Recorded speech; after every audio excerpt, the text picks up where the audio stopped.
अब ध्यान दो, यूनिट एंड मेजरमेंट लेसन 2 की एक्सरसाइज स्टार्ट कर रहे हैं।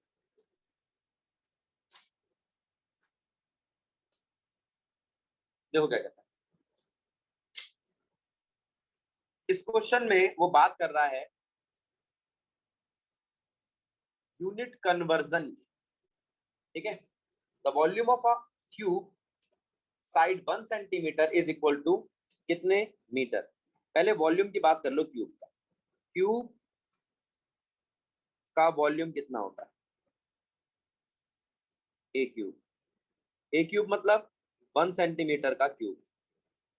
1 सेंटीमीटर का क्यूब मतलब 1 क्यूबिक सेंटीमीटर। इसमें सेंटीमीटर का भी क्यूब है, मीटर का भी। मुझे तो आंसर मीटर में चाहिए, तो सेंटीमीटर 10 की पावर -2 लो और उसका क्यूब कर दो। आपका आंसर आएगा 10 की पावर -6 क्यूबिक मीटर। ये था इसका first part. Second part, the surface area of solid cylinder of radius this and height this is equals to what mm। क्या आप जानते हैं कि सॉलिड सॉलिड सिलेंडर का मतलब होता है भरा हुआ सिलेंडर। दो सिलेंडर होते हैं, होलो और सॉलिड। क्या आप जानते हैं सॉलिड सिलेंडर जो है उसका वॉल्यूम कितना होता है? ओ सॉरी, सरफेस एरिया। इसकी सरफेस में आता क्या क्या है? एक तो कर्व सरफेस एरिया, एक ऊपर का लिड और एक नीचे का। तो टोटल सरफेस एरिया क्या आएगा इसका?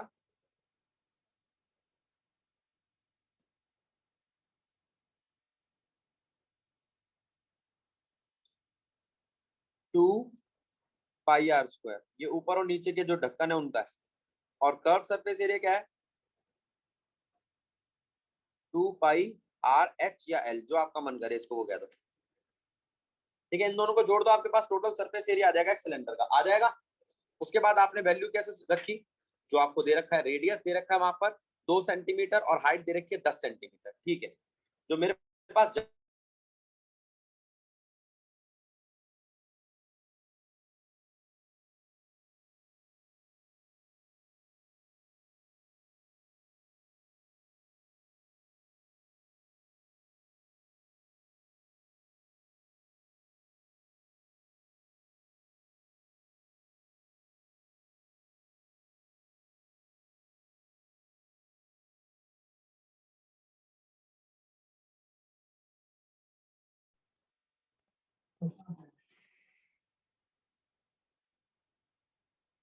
देखो जरा, तो यहाँ पर दो क्वेश्चन हो गए हमारे। एक में हमने क्यूब का वॉल्यूम निकाला और एक में टोटल सरफेस एरिया निकाला। ठीक है, अब सी पार्ट पे जा रहे हैं। पार्ट सी कहता है a vehicle move with velocity 18 kilometre per hour cover how many metre in 1 second. कोई दिक्कत नहीं है। सी पार्ट में वो किलोमीटर पर आवर को मीटर पर सेकंड में कन्वर्ट करवाना चाहता है। ठीक है, 18 किलोमीटर पर आवर की बात हुई थी। तो आप चाहो तो किलो को खोल दो और आर को खोल दो, तो आएगा 18 5/18 मीटर पर सेकेंड। खत्म, यानी कि 5 मीटर पर सेकेंड। ठीक है, ऐसा आपने छोटी क्लासेस में देख रखा है। अब वो बात करता है relative density, D part. Relative density 11.3 है किसी की, तो वही डेंसिटी ग्राम पर क्यूबिक सेंटीमीटर और किलोग्राम पर क्यूबिक मीटर में कितनी होगी? पहले देखो, 11.3 किलोग्राम पर क्यूबिक मीटर है। रिलेटिव डेंसिटी किससे निकाली जाती है? किसी भी डेंसिटी, किसी की भी डेंसिटी निकालनी हो आपको, उसको पानी की डेंसिटी से डिवाइड करके। पहले ये बताओ कौन बच्चा जानता है कि वाटर की डेंसिटी क्या होती है? 1 क्या? जी क्यूबिक सेंटीमीटर या 10 की पावर 3 केजी पर क्यूबिक सेंटीमीटर। क्या ये बात ठीक है? इससे डिवाइड करो, रिलेटिव डेंसिटी आ जाएगी। तो इससे मल्टीप्लाई करो तो नॉर्मल डेंसिटी आ जाएगी। हाँ, तो अगर आपको केजी पर क्यूबिक सेंटीमीटर में जाना है तो आपको क्या करना पड़ेगा? 10 की पावर 3 से मल्टीप्लाई करना पड़ेगा। वो 10 की पावर 3 कहाँ चला गया? वो रिलेटिव वैल्यू में चला गया। कौन सी रिलेटिव वैल्यू? वाटर की जो वैल्यू थी। और 11.3 ग्राम पर क्यूबिक सेंटीमीटर। अब देखो ये जो भी चीज थी, मैं मटेरियल को m नाम दे रहा हूं।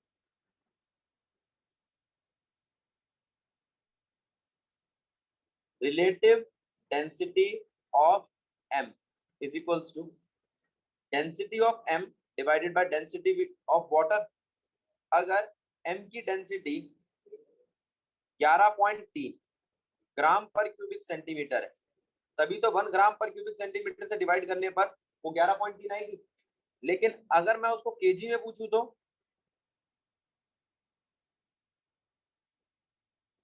अब चेक करो,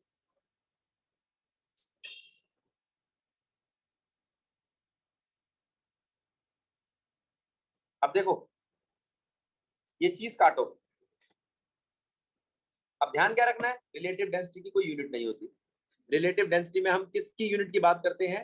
रिलेटिव डेंसिटी में हम पानी की यूनिट से डिवाइड करते हैं। किस यूनिट से डिवाइड करते हैं? पानी की यूनिट से किसी की भी डेंसिटी को डिवाइड कर दो, उस डेंसिटी की रिलेटिव डेंसिटी पता चल जाएगी। ठीक है, खासियत क्या है, रिलेटिव डेंसिटी कांस्टेंट नंबर है। अब मैं आपको कह रहा हूं मर्क्यूरी जो है ना, उसकी डेंसिटी है 11.3 ग्राम पर क्यूबिक सेंटीमीटर या 11.3 केजी पर क्यूबिक मीटर। 11.3 इंटू 10 की पावर 3, सॉरी 11.3 इंटू 10 की पावर 3 केजी पर क्यूबिक मीटर। तो आपने कहा भैया अगर हम इसका नंबर याद रखना चाहे तो वो 13.6, 11.3 कह रहा हूँ, तो मर्क्यूरी की बात करी थी ना मैंने, 13.6 होती है मर्क्यूरी। ये 11.3 जो है शायद ग्लिसरीन की होगी। लेड की है, लेड की है, लिखा है यहाँ पर। अच्छा मैंने पढ़ा। ठीक है, तो वो कहता है कि भाई इस तरीके से आप किसी की डेंसिटी को चेंज कर सकते हो। अब इस बात को समझो, यहाँ पर क्या जो नीचे लिख रहा हूं नोट वो ठीक है?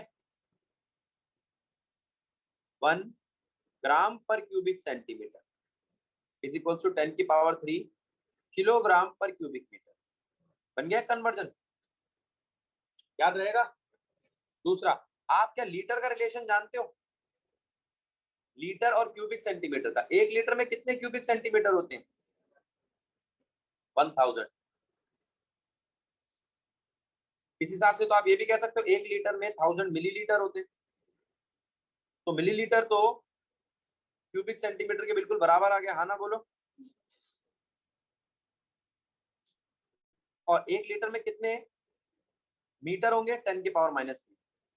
इसको अभी चेक करो और बताओ समझ में आया कि नहीं आया। इंपॉर्टेंट है बेटा, ठीक है। इसके 4 क्वेश्चन, चारों के चारों क्वेश्चन इंपॉर्टेंट है, रीड करो,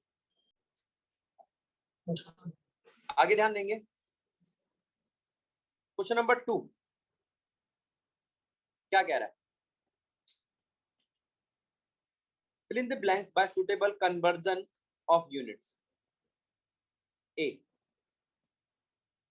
1 kg metre square per second square को कन्वर्ट करो gram centimetre square per second square. ठीक, अच्छा अब इसमें फॉर्मूला क्या लगाएं? एक फॉर्मूला सुनो, n1 is equals to n2 m2 by m1 L2 by L1। इसको नोट करना चालू कर दो सारे बच्चे, साथ साथ करना है। T2 by T1। पावर क्या है? A B C। ये ABC कहां से मिलता है? यहां से। केजी के ऊपर लिखा A, मीटर के ऊपर लिखा B और सेकंड के ऊपर लिखा C। ध्यान रखना, अगर ये दोनों ABC बराबर नहीं रखते तो हम यूनिट कन्वर्ट नहीं कर सकते। अगर ABC दोनों तरफ बराबर नहीं है तो बोल देना यूनिट कन्वर्ट नहीं हो सकती। हम यूनिट का सिस्टम कन्वर्ट कर सकते हैं, पूरी की पूरी यूनिट कन्वर्ट नहीं कर सकते। ये नहीं कि हम केजी को मीटर बना देंगे, वो पॉसिबल नहीं है, सिस्टम कन्वर्ट कर सकते हैं। तो यहाँ पे आपके पास A कितना है? 1, B कितना है? 2, C कितना है? -2। इस बात को समझो, फिर आगे चलते हैं। इसके बाद अब यहाँ पर वैल्यू पुट करनी चालू करो। n1 जो हमें फाइंड आउट करना है, n2 जो ये हमें दिया होता है, देखो मैं मार्क कर रहा हूं, ऊपर आएगा जो गिवन है। कहाँ है गिवन? देखो ये 3 चीजें गिवन है हमें और ये चीजें फाइंड आउट करनी है। जो फाइंड आउट करना है वो नीचे आएगा, ग्राम सेंटीमीटर सेकंड। एबीसी की वैल्यू रख दो। क्या बचा ऊपर? 1000।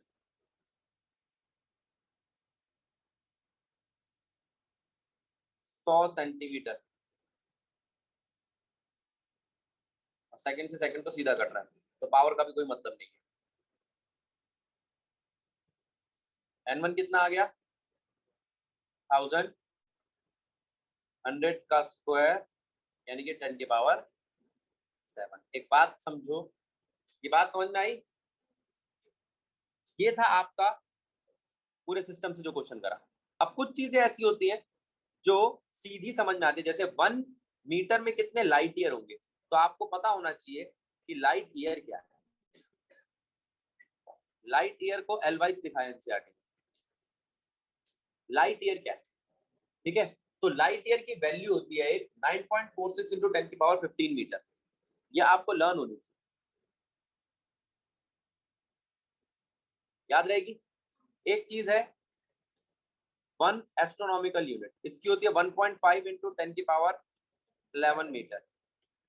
और एक चीज होती है 1 पारसेक। पारसेक की वैल्यू देखो कितनी है 3.08 इंटू 10 की पावर 16 मीटर। तीनों मीटर की है। कई बार तो यही क्वेश्चन आ जाता है पारसेक किसकी यूनिट है।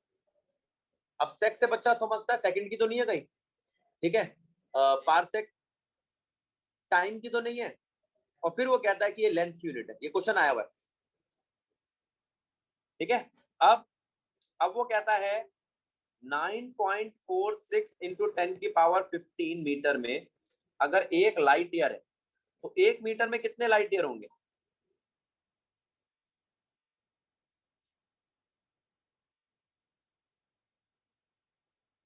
कितने लाइट ईयर होंगे, समझे? ये हुआ बी पार्ट। अब आता है सी पार्ट। 3 मीटर पर सेकेंड स्क्वायर को किलोमीटर पर आवर में कन्वर्ट करो, ठीक है?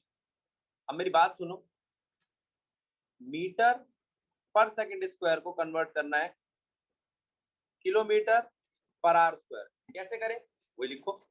System n1 is equals to n2, m2 by m1, l2 by l1, t2 by t1। अब मेरी बात सुनो, ऊपर लिखते हैं जो गिवन है, नीचे लिखते हैं जो ढूंढना या फाइंड करना है। अब n2 कितना है 3,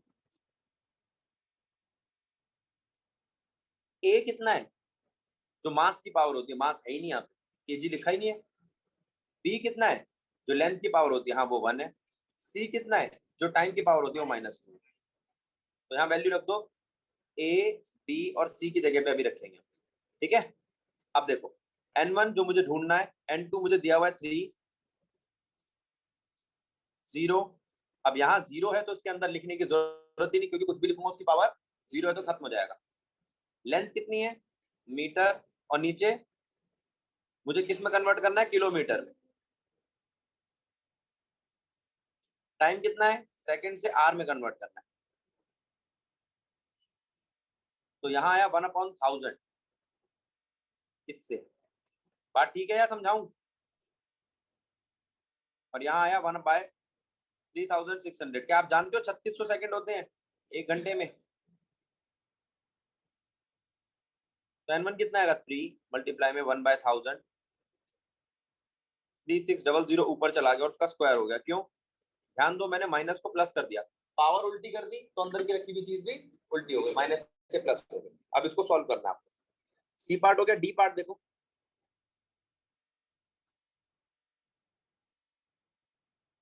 डी पार्ट, यहाँ ये कांस्टेंट की वैल्यू दे रहा है, इसे हम ग्रेविटेशनल कांस्टेंट कहते हैं।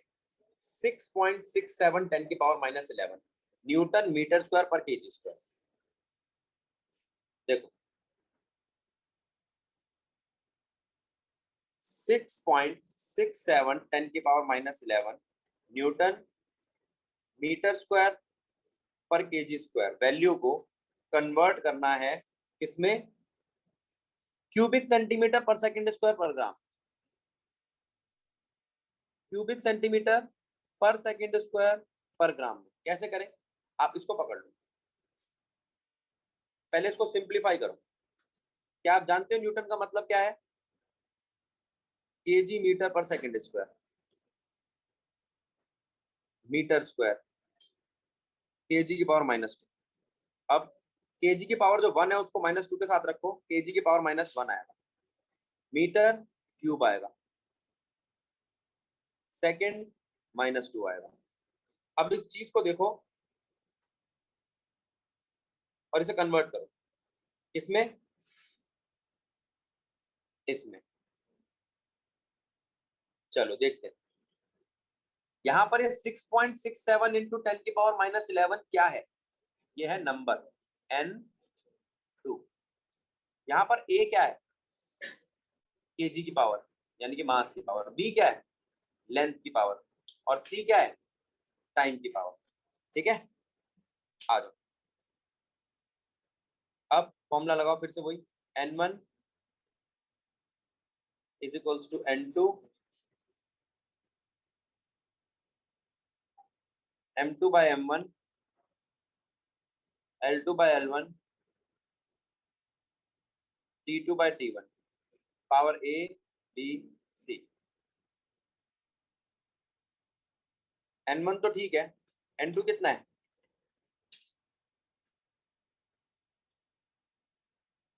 m1 का है, m1 और m2, m2 है ग्राम और m1 है केजी, सेंटीमीटर और मीटर। सेकंड चेक कर लेना, ऊपर वो लिखा जाता है जो गिवन हो। गिवन है मुझे किलोग्राम, अच्छा उल्टा लिखा है,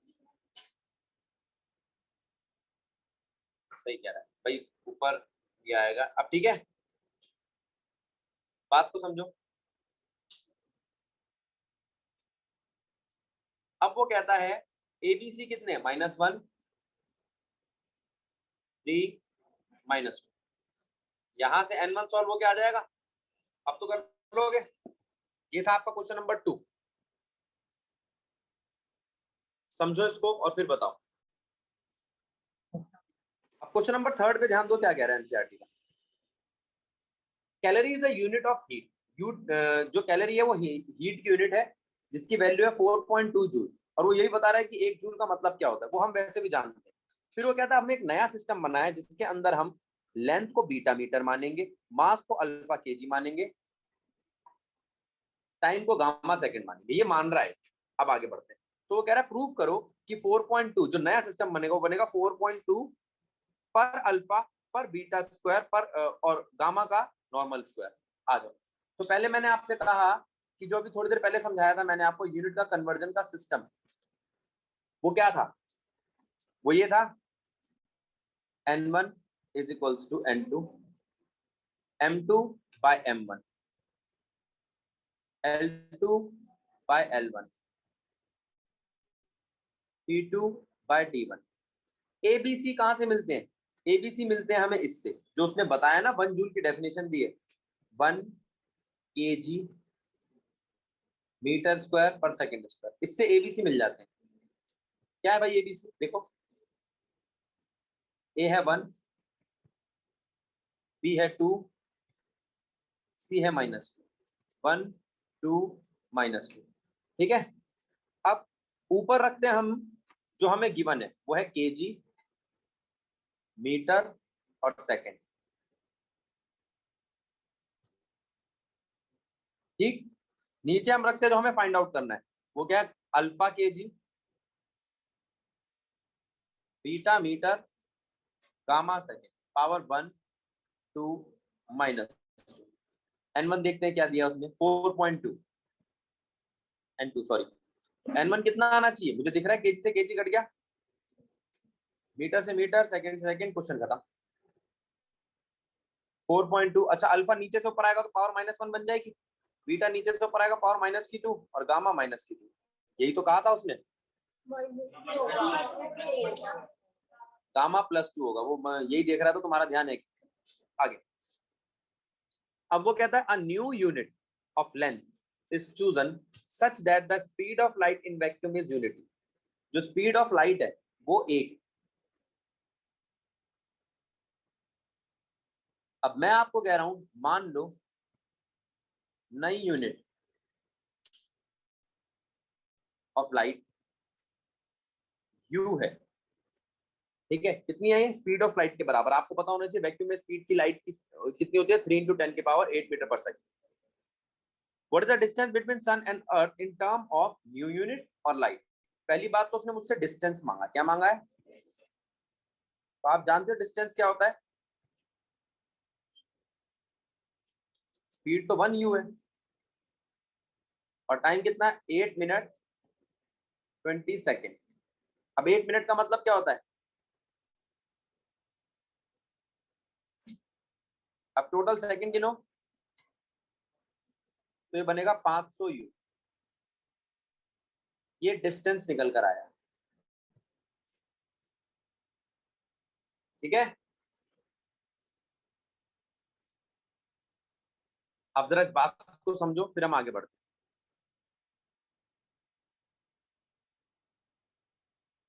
अब अगला क्वेश्चन देखो। एक फिजिकल क्वांटिटी है P is related to 4 observation ABCD। कोई दिक्कत नहीं है। अब इस तरीके के क्वेश्चन में मैंने आपको बताया था डेल्टा P क्या बनता है, बस पावर को आगे लाते जाओ। 3 डेल्टा A/A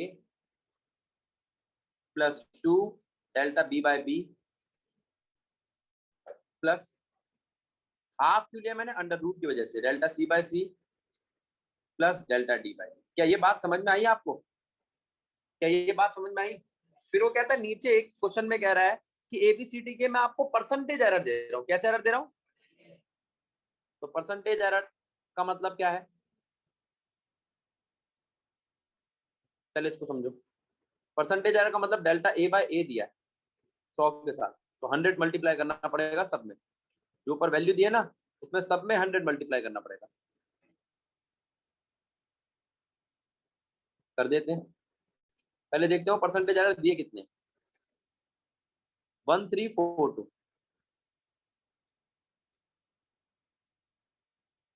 अब जो ऊपर अभी हमने इक्वेशन बनाई थी डेल्टा P की, वो ये थी, delta P/P is equals to delta A/A plus delta B/B, power देखता हूँ कितनी है, 2 plus delta half delta C/C plus delta D/D। ठीक है। क्या मैं इसको 100 से मल्टीप्लाई कर दूं? इन सबको 100 से मल्टीप्लाई कर दिया मैंने। LHS और RHS में एक जैसी चीज मल्टीप्लाई की है तो उससे कोई दिक्कत नहीं आएगी, मैथ को कोई प्रॉब्लम नहीं। तो परसेंटेज एरर इन P कितना आया? वो आया A का परसेंटेज एरर जो है 1, B, हाँ बोलो। अच्छा 3A के आगे 3 लगाया था, देख लो भाई। अब ठीक है, B का है 3 प्लस C का है 4 प्लस 2 और 4 का भी हाफ करना है। ये तो यहाँ से आपका परसेंटेज एरर आ जाएगा। ये एरर वाला क्वेश्चन बन गया जिसके अंदर हम पावर को कुछ नहीं करना, सिर्फ पावर को सामने लाना। कितनी देर लगती है? अगला क्वेश्चन, एक फेमस रिलेशन है, चचा ने दिया था, आप जानते हो कौन है, एल्बर्ट आइंस्टीन। तो उन्होंने कहा था मूविंग मास अगर m है और मास एट रेस्ट अगर m0 है तो, और पार्टिकल की वेलोसिटी भी है और वेलोसिटी ऑफ लाइट c है, तो एक बच्चे ने गलत फॉर्मूला लिख दिया, वो है ये। तो डायमेंशनली से करेक्ट करो, कर देते। पहले आप लिखना सीखो, m is equals to m0 divided by 1 minus v² की पावर हाफ। क्या आप जानते हो डायमेंशनली ये करेक्ट है? ये डायमेंशन इस डायमेंशन के बराबर आ रही है, आ रही है। अगर ये दोनों डायमेंशन बराबर आ रही है तो नीचे की डायमेंशन को 0 हो जाना चाहिए। कैसे 0 कर दूं? तो मैंने कहा इसको ना c² से मल्टी डिवाइड कर दो। क्यों? इससे डायमेंशन इनकी बराबर इक्वेट हो जाएगी डायमेंशनली। v² c² के बराबर नहीं है, उनकी डायमेंशन बराबर। तो वो कह रहा है ये अगर कर दोगे तो आपका फॉर्मूला ठीक हो जाएगा। ठीक है, अब हो गया फॉर्मूला ठीक। आगे अगला question, the unit of length convenient on the atomic scale is आंगस्ट्रॉम। आंगस्ट्रॉम जो है वो 10⁻⁻10 मीटर को कहा जाता है, ये आपको पता भी होना चाहिए। इस क्वेश्चन के साथ साथ इस कॉन्स्टेंट को रट भी लो। The size of hydrogen atom is 0.5 angstrom, ठीक है।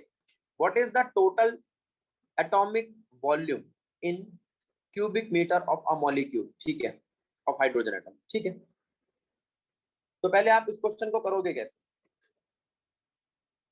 आपको तो साइज दिया है, size of hydrogen atom.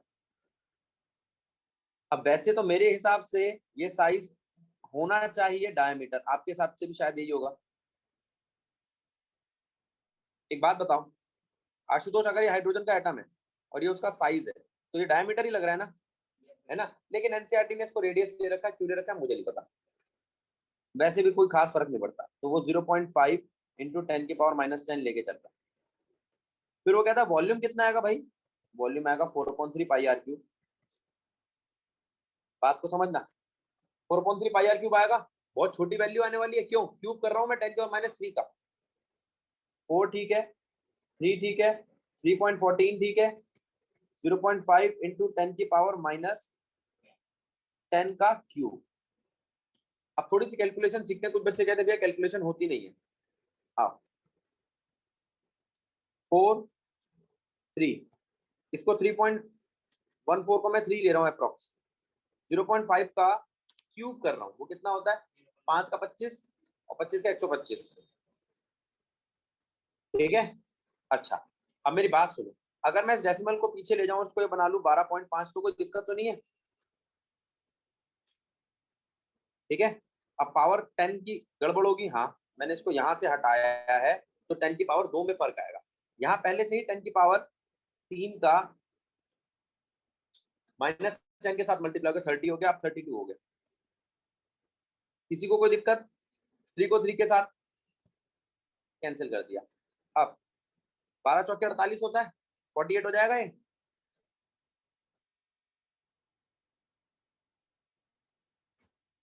Scientific notation मिलाना हो तो 4.8 इंटू 10⁻31 की अप्रोक्सीमेटली। तो वो कह रहा है ये वॉल्यूम कितना है? ये तो ना के बराबर है। किसका? ये एक एटम का है। मैं आपसे कह रहा हूं यहाँ पर एटम कितने होते हैं? एटम भी बहुत सारे, यहाँ एटम बहुत सारे होते हैं बेटा। कितने एटम होते हैं देखते हैं। चलो मैं इसको यहाँ कंटिन्यू कर रहा हूँ।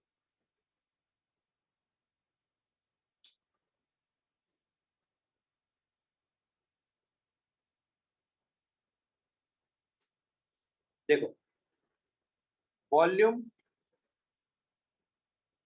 ऑफ वन एटम, मैं सिर्फ रेंज लूंगा 10⁻31।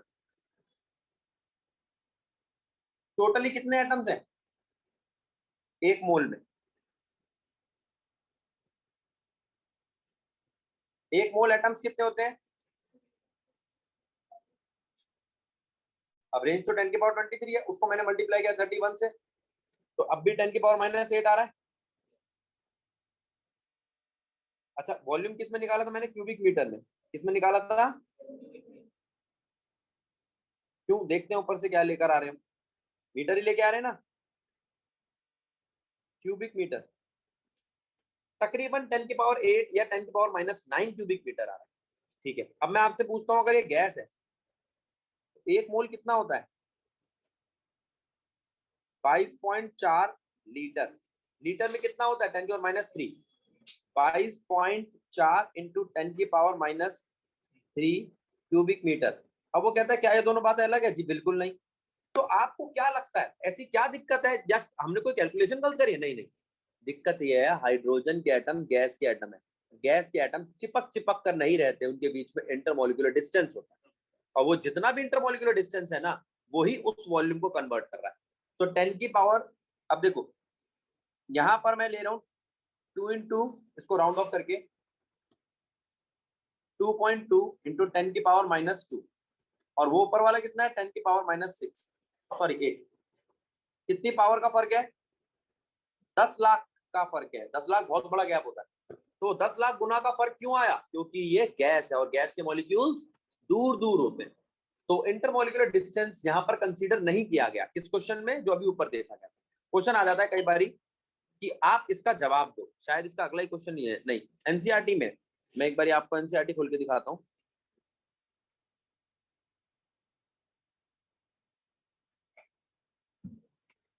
एनसीईआरटी का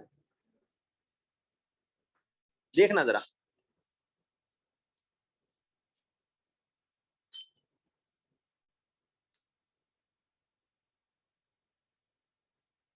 question number 17, 1 mole of an ideal gas at standard temperature and pressure is 22.4 liters. What is the ratio of molecular volume to the atomic volume? जो अभी ऊपर हमने क्वेश्चन सॉल्व किया उसमें और अब में कितने का फर्क आ रहा है? 10 लाख का। 10 की पावर 6 या 10 की पावर 5 वो तो कैलकुलेशन पे पता चलेगा, मैंने रफ कैलकुलेशन की। तो वो कह रहा है why is this ratio is so large? Because we didn't consider inter atomic या inter molecular distance in question number 2.16। तो ये इसका जवाब होगा। चलो, बड़ा अच्छा क्वेश्चन है। The principle of parallax in section 2.3.1 उससे हमें कोई मतलब नहीं है। मैं प्रिंसिप ये जो बात कर रहा है ना, ये क्या कह रहा है, ये आपको 1 पारसेक की बात बता रहा है। मैं आपको पूरा 1 पारसेक समझा दूंगा। आओ, इस क्वेश्चन में कह रहा है ये अगर सन है और ये अर्थ का ऑर्बिट है तो हम इसको 1 एस्ट्रोनॉमिकल यूनिट मानते हैं और इसको भी 1 एस्ट्रोनॉमिकल यूनिट मानते हैं। कल जब मैं आपको ग्रेविटेशन बता रहा था तब मैंने आपको कहा भी था इसको अप्रोक्सीमेटली 1 एस्ट्रोनॉमिकल यूनिट मान लिया करो। ठीक, उसके बाद यहां पर एक स्टार है, वो स्टार यहां से जब एंगल लेता है तो 1 सेकेंड बनता है, और वही एंगल जब वो यहां से लेता है तो भी 1 सेकेंड बनता है। ठीक, 1 सेकेंड ये, 1 सेकेंड ये, और सामने 2 एस्ट्रोनॉमिकल यूनिट। वो क्या मांग रहा है, ये एस कितना है, ये एस ही 1 पारसेक है। जो एस है ये है 1 पारसेक। अपने आप वैल्यू आ जाएगी, देखते कैसे आएगी। हम जानते हैं थीटा इक्वल्स टू आर का अपॉन रेडियस होता है। बोलो आर क्या है इस वक्त? मुझे जो आर दिखाई दे रही है वो है 2 एस्ट्रोनॉमिकल यूनिट। रेडियस कितना है, एस, और एंगल कितना है, 2 सेकेंड। तो 2 second is equals to 2 astronomical unit is equals to S. 2 से 2 तो काट दो, एस कितना आया, 1 astronomical unit divided by 1 second. 1 astronomical unit मतलब 1.5 इंटू 10 की पावर 11 मीटर। वो 1 सेकेंड का मतलब क्या है, 4.91 इंटू 10 की पावर माइनस 6 रेडियन। तो क्या यहाँ से आपके पास एस की वैल्यू आ जाएगी? हाँ, वो आएगी 1 पारसेक। अब ये वैल्यू भी आपको याद होनी चाहिए, 1 पारसेक तो कितनी होती है, 3.08 इंटू 10 की पावर 16 मीटर। इसकी डेफिनेशन भी आनी चाहिए। 1 पारसेक क्या होता है, किसी एक स्टार से अर्थ का डिस्टेंस, अगर अर्थ की बेस लाइन हो 6 महीने। अब आप कहोगे 2 एस्ट्रोनॉमिकल यूनिट लिखिए, नहीं, अर्थ चक्कर काटते काटते बिल्कुल आमने सामने आ गई है। अर्थ पूरा चक्कर काटती है 1 साल में, तो आधा चक्कर कितने टाइम में काटेगी, 6 महीने में। अब बच्चे कहते हैं भैया क्वेश्चन में आया था कि अर्थ की बेस लाइन 6 मंथ है, हम फंस गए। अब 6 मंथ थोड़ी होती है कभी कोई बेस लाइन तो लेंथ में होती है। तो आप पहले सोचो कि टाइम को लेंथ में कैसे कन्वर्ट करें। बेस लाइन 6 महीने, इसका मतलब क्या हुआ बेटा कि वो आमने सामने, आमने सामने इसका मतलब सन से लेके यहाँ तक का, तो एक एस्ट्रोनॉमिकल यूनिट और एक यहाँ पर। ये सोचना है आपको क्वेश्चन, यही दिक्कत देते हैं ये वाले क्वेश्चन, और कोई खास दिक्कत नहीं आती। ठीक है, अब पहले आप यहाँ तक सारा रीड करो फिर हम आगे बढ़ते हैं। The nearest star to our solar system is 4.29 light year away. जो हमारे सबसे नजदीक वाला स्टार है ना, वो कितना दूर है, पहले आप इसको कन्वर्ट करना सीखो, अभी सिखाया था, खत्म बात। अब how much is the distance in term of parsec, इसे पारसेक में कन्वर्ट करो। पहले तो हमने डिस्टेंस लिया, अब इस डिस्टेंस को पारसेक में कन्वर्ट करना है तो पारसेक से डिवाइड कर दो। हाँ ना बोलो,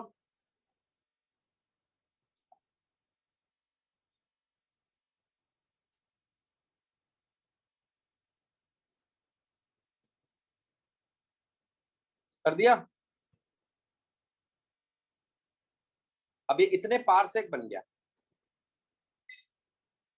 अच्छा दूसरी बात, हाउ मच पैरेलैक्स, जब भी ये बोले ना हाउ मच पैरेलैक्स तो आपको एंगल बताना है। Would this star show when viewed from two locations of earth 6 months apart. आ गया, मैं कह रहा था ना ऐसे क्वेश्चन आते हैं। अगर मैं एक लोकेशन लेता हूं 6 महीने अपार्ट, तो इसका मतलब वो 2 एस्ट्रोनॉमिकल यूनिट है। ये क्या है, बेस लाइन। थीटा मांग रहा है, एस दे रखा है, एस ऊपर निकाला मैंने, तो आपका फॉर्मूला होता है थीटा इक्वल्स टू,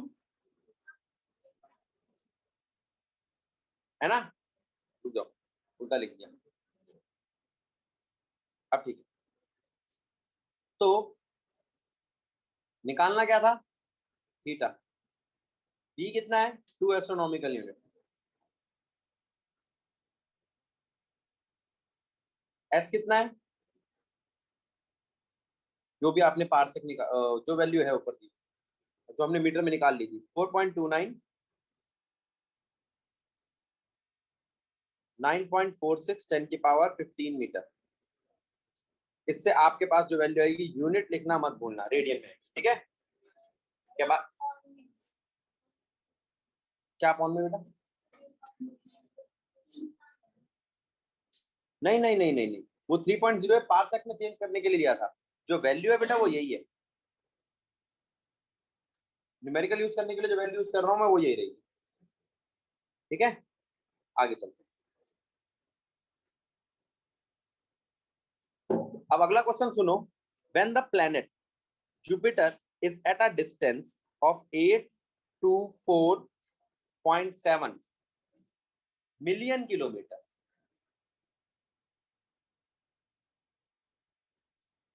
तो आपका डिस्टेंस कितना है, जुपिटर का डिस्टेंस है अर्थ से 824.7, मिलियन समझ लो, किलोमीटर समझ लो।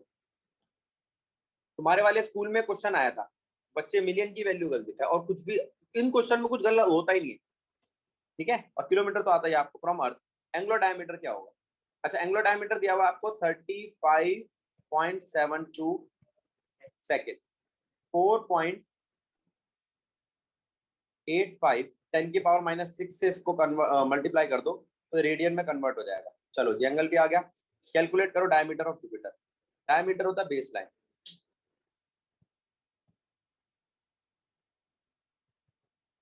आ जाओ। तो डायमीटर कितना आएगा, फॉर्मूला लगाओ, theta equals to R upon radius.